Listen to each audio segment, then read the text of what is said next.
Paid $40,000 to renovate my parents' house. Not my house, theirs. And when my younger brother got married 6 weeks later, my name wasn't on the invitation. Not a typo, not an oversight. My mother confirmed it in a single text. Liam's day needs to stay focused. You understand? I didn't reply. I booked a cabin in Asheville instead. My name is Zara. I'm 31 years old, and I spent the better part of a decade being the daughter who handled things. The one who answered when the water heater broke. The one who drove 3 hours in January ice because my father refused to call a plumber. The one who wired money without being asked twice because being asked twice meant I had already failed somehow.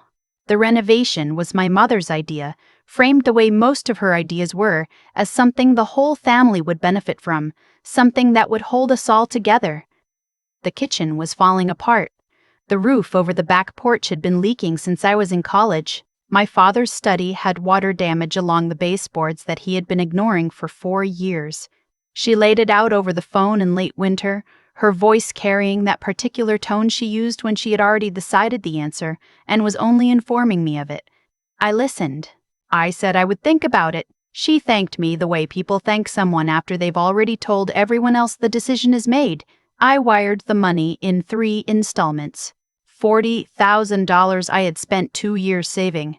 A fund I had built quietly, steadily, with the vague intention of a down payment on something of my own eventually. I didn't tell anyone I was drawing from it. I just transferred it and watched my account flatten. What I got in return was a photograph of the new kitchen my mother posted to her neighborhood Facebook group with a caption that credited the contractor by name and mentioned how the family had worked so hard to bring the house back to life. She did not mention me. Not once. Not in the post and not in the 43 comments that followed. When I brought it up gently, she said I was being sensitive, that I knew she was grateful, that I didn't need a public thank you to know my contribution mattered. The wedding invitation came 4 weeks later. Or rather, it didn't. Everyone else in the extended family received theirs. My aunt on my father's side texted me asking which table I was at. I didn't have an answer, so I checked my email, then my mailbox, then called my mother. She paused before she answered. That pause told me everything, but I let her speak anyway. She said Liam and his fiancée. I'll call her the fiancée because she had never once looked at me like I was a person, had decided to keep the guest list small, immediate family only. I started to say that I was immediate family, that I was Liam's older sister, that I had watched him break his arm falling off the garage roof when he was 9 and lied to my parents so he wouldn't get in trouble. She talked over me. She said the fiancé's family was very particular about numbers. She said Liam needed to start his marriage without tension. She said, and this is the part I will never unhear, that my presence might make the day feel heavy. My presence. In my parents' newly renovated kitchen, which I paid for, the subject of that conversation. I sat on my apartment floor for a while after I hung up. Not crying exactly, more like recalibrating. The way your ears adjust after a loud noise and you realize the world has been the same volume all along. You just hadn't been listening clearly. My boyfriend was in the other room. He came in and found me there, back against the couch, phone face down on the carpet. He is calm in the way that still surprises me. He didn't try to fix it immediately or tell me what to do. He sat down beside me and waited. I told him what she said. He didn't say anything for a moment.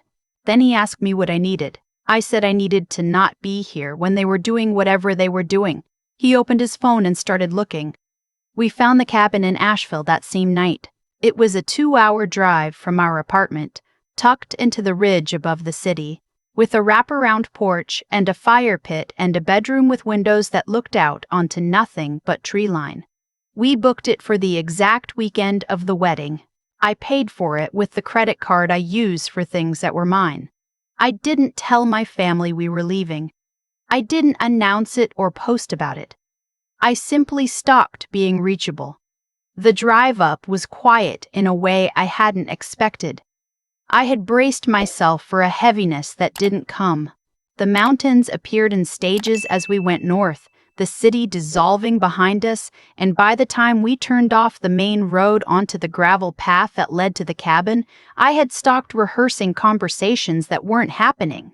The cabin smelled like cedar and wood smoke. The porch faced west and caught the last hour of afternoon light in a way that made everything look like it had been arranged specifically for someone who needed to feel like the world was large.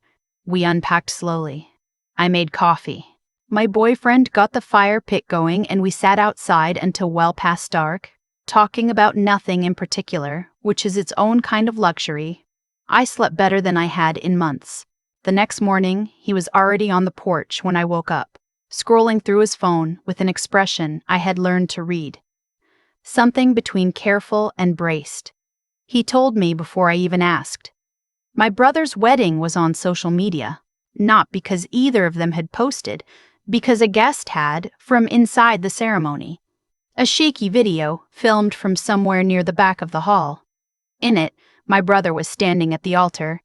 His fiancée was not. The camera panned left to where she had been, then followed the direction of murmuring to a side door that was swinging slowly shut. She had walked out. Not a pause. Not a conversation pulled aside. She had handed her bouquet to the nearest bridesmaid, turned, and walked out of the ceremony before the vows. The clip was 19 seconds long and had 40,000 views by the time I watched it. I watched it twice. Then, I put my phone face down on the porch railing and picked up my coffee. My boyfriend watched me. I said, "I don't know what I feel." He said that was probably the right answer. We went on a hike that morning. A trail that climbed through rhododendron thickets and opened onto a bare rock overlook where you could see 3 counties. I didn't look at my phone for 4 hours. The trail was steep enough that conversation required effort, which meant we saved words for the moments they actually counted. Near the top, I stopped to catch my breath and looked out at the ridgeline and thought, I was not supposed to be here and I am here, and that is a thing I did for myself. The thought was small, but it sat cleanly. When we came back down, I had 11 missed calls. 4 from my mother, 3 from my father, 2 from my aunt, 1 from a number I didn't recognize, 1 from my brother. I sat with that for a minute, then I put my phone in my jacket pocket and went inside to wash my hands. My boyfriend made lunch. We ate on the porch. A hummingbird found the feeder someone had hung from the eave and spent 4 minutes being aggressively territorial about it, which was the funniest thing I had witnessed in recent memory. I laughed until my stomach hurt. The uncomplicated kind of laughing that your body does when it has been carrying something tightly and finally gets permission to let go. In the afternoon, I finally listened to the voicemails. My mother's were escalating. The first was controlled.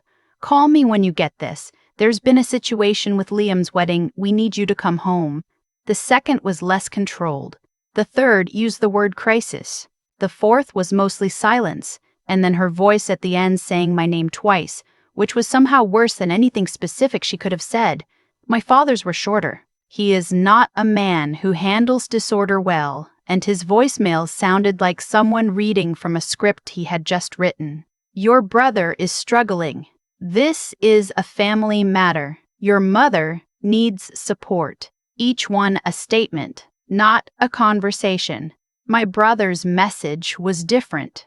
He didn't explain anything. He just said, "Zara, call me. Please." That please. I sat on the edge of the bed and held the phone. There were 11 years between the version of me that covered for him on the garage roof and this version, and I was trying to locate the thread between them, trying to figure out what I owed him and what I had already given and what the difference was. I didn't call back that night. I made dinner instead. We opened the bottle of wine we had been carrying around since February, waiting for the right occasion, and this felt close enough. The fire pit again. The dark pressing in softly around the cabin. Somewhere below the ridge, the world was apparently in the middle of something, but up here, the loudest thing was the wind moving through the trees. My boyfriend reached over at some point and held my hand on the armrest. He didn't say anything. I appreciated that more than I could have explained to him. By the next morning, the video had metastasized. 3 different accounts had reposted it. A compilation clip showed the ceremony from multiple angles. Someone near the front, someone near the side exit. The shaky first one from the back. In one of them you could hear my brother saying her name, once in a voice that didn't sound like any version of him I recognized. Comment sections were making up theories. A popular one involved money. Someone else claimed they had inside information about the fiancé's reasons. Though the information seemed invented, most people were simply watching, the way people watch things they feel briefly terrible about enjoying.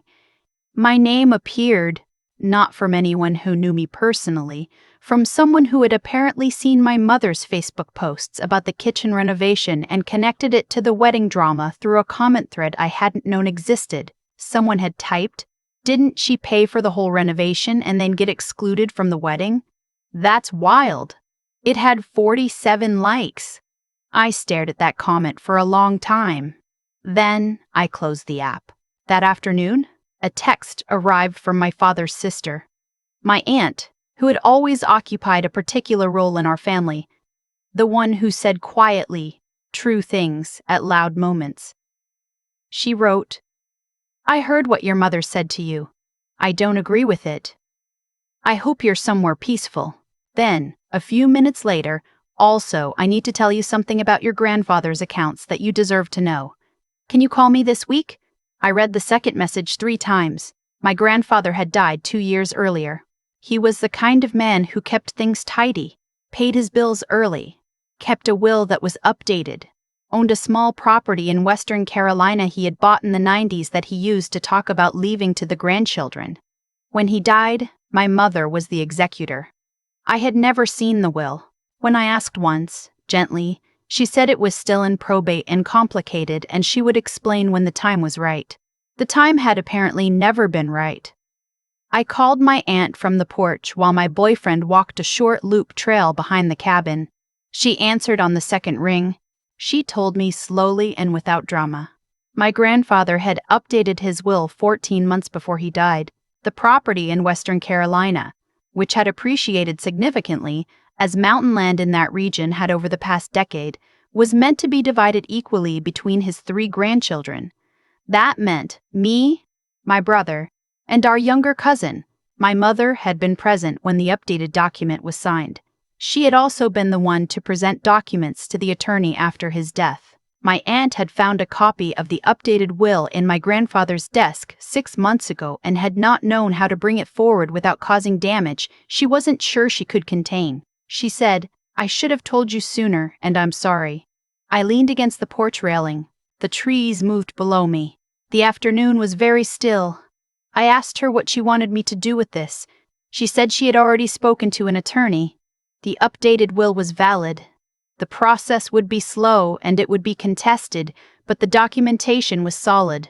I would hear from the attorney before the end of the month. I said thank you. She said she loved me. I believed her.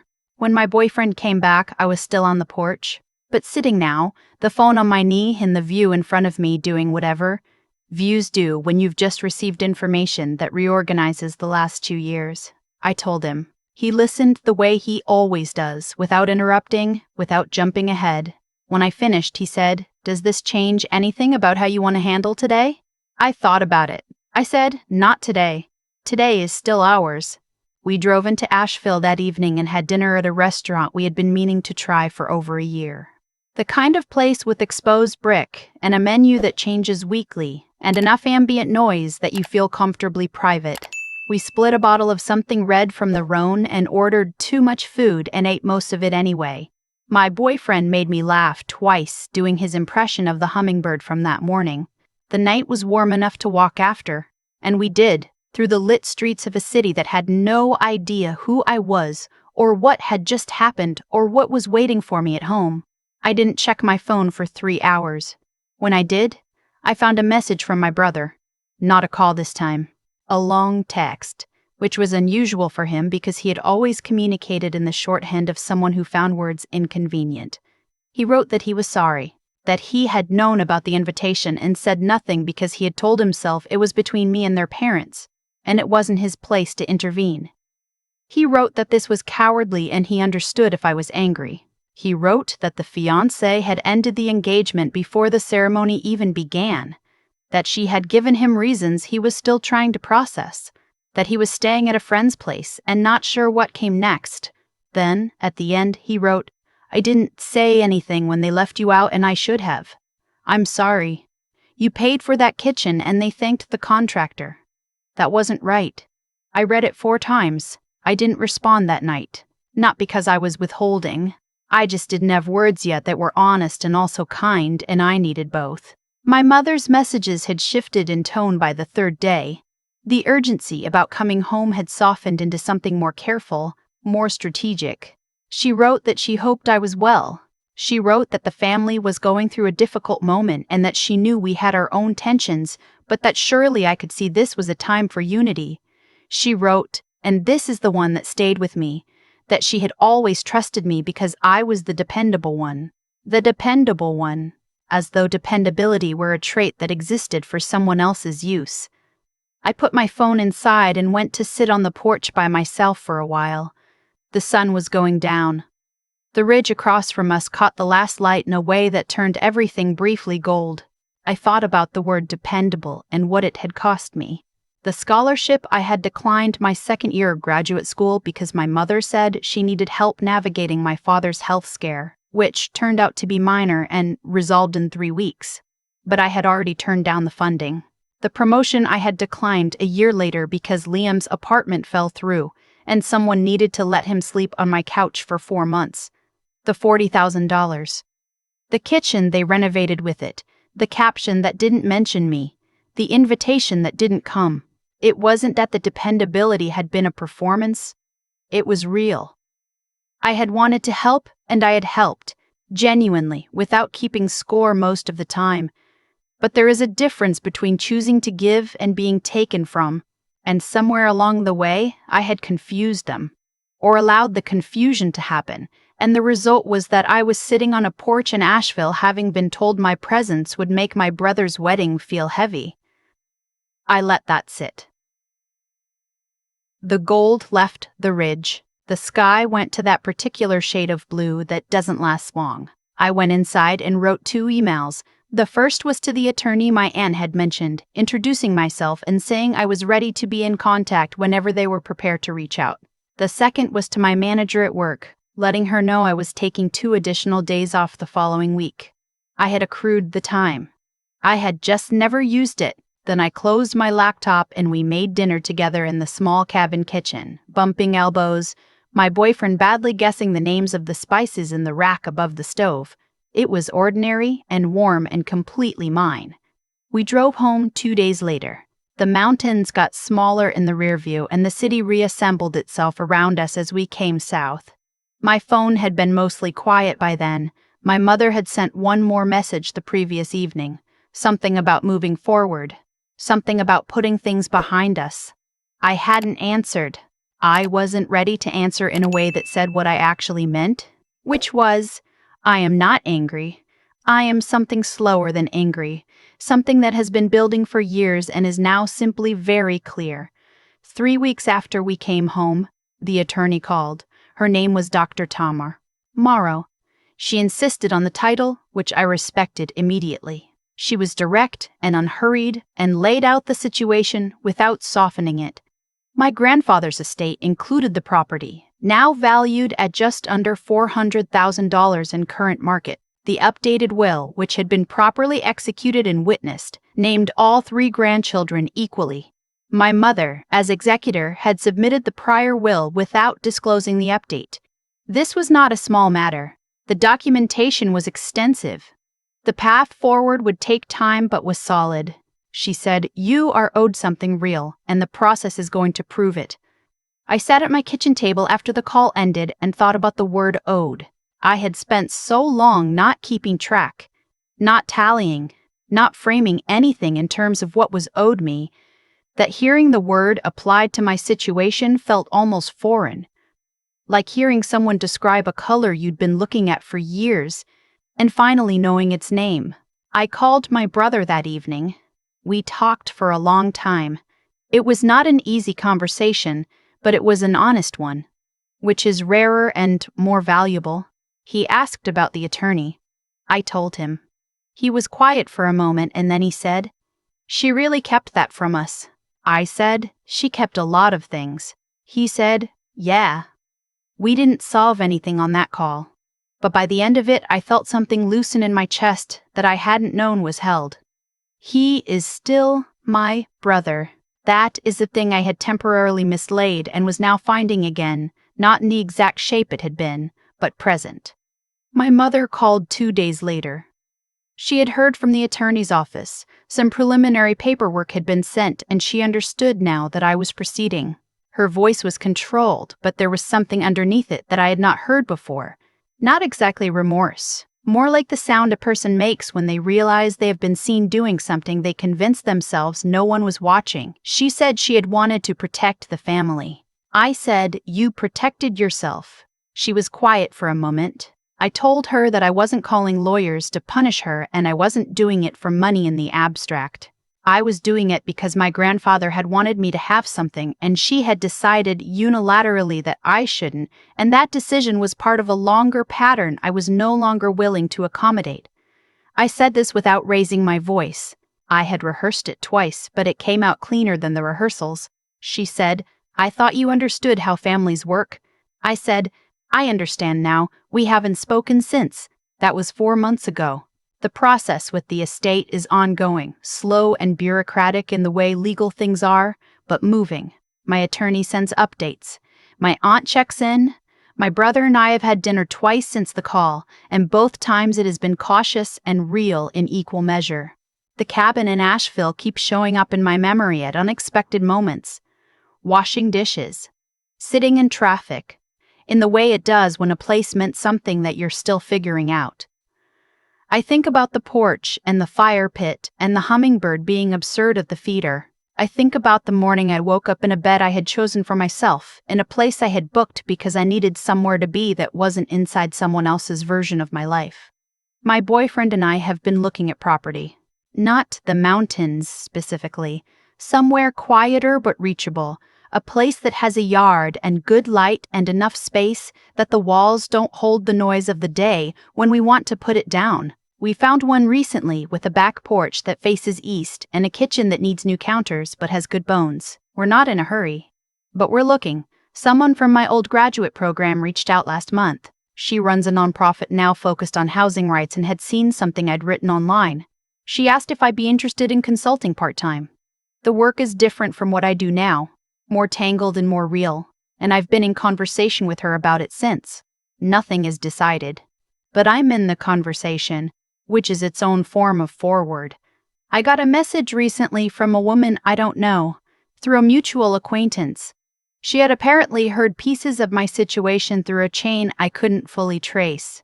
She just wrote, "I watched my family do the same thing to me for 12 years. I just want you to know you're not overreacting. It's as real as it feels." I read it in the parking lot of a grocery store and sat in the car for longer than was strictly necessary. Here is what I know now that I did not let myself know before. You can love a family and still see it clearly. You can want repair and still require accountability. You can be the dependable one without agreeing to be the invisible one. And when they erase you from the story, formally, on a registry, in a caption, on an invitation, that erasure is information. Not a wound that closes if you just wait quietly enough. Information about what they assumed you would accept. I accepted a lot.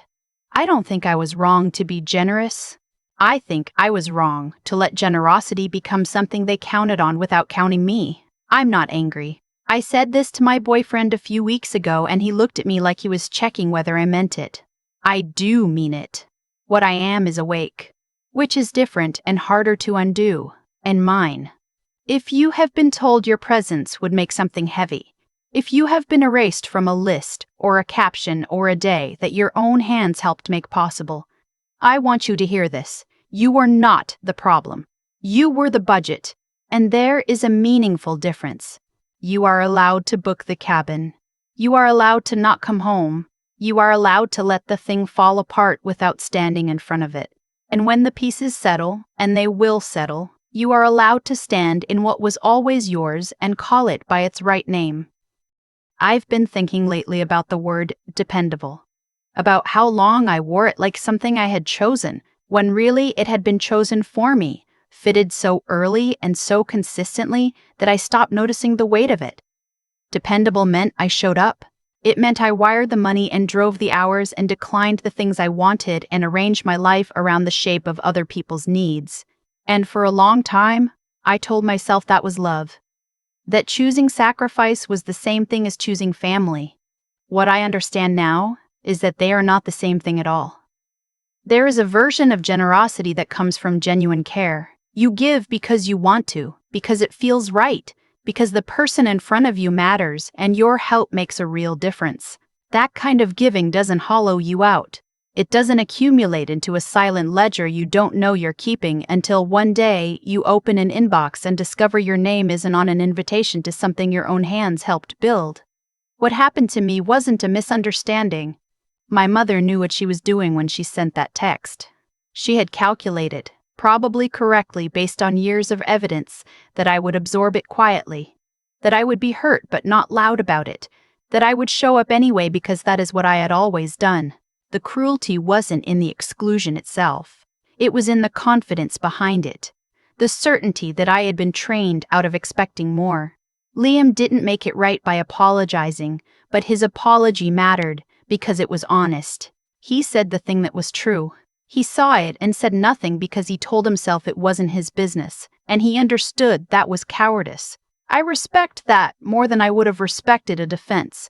Accountability is not the same as repair, but it is the beginning of the possibility of repair. That distinction took me a while to learn, and my aunt, who held a document for 6 months and finally found the courage to bring it forward.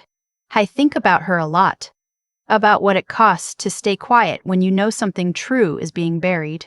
She carried that weight for reasons I can understand even when I don't fully excuse them. Fear of fracture. Fear of being the one who breaks the surface. But silence in the presence of injustice is its own kind of participation, and eventually it had to give way. I'm glad it did, not because of the property or the money, though those things are real and matter, but because the truth came out. My grandfather had seen me. He had wanted me to have something. And my mother had decided, unilaterally and without remorse, that his wishes mattered less than her control of the narrative.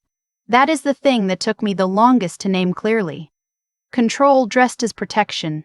Erasure dressed as peacekeeping. The demand that I be dependable reframed as evidence that I was loved. What I know now is that you can love someone and still require honesty from them.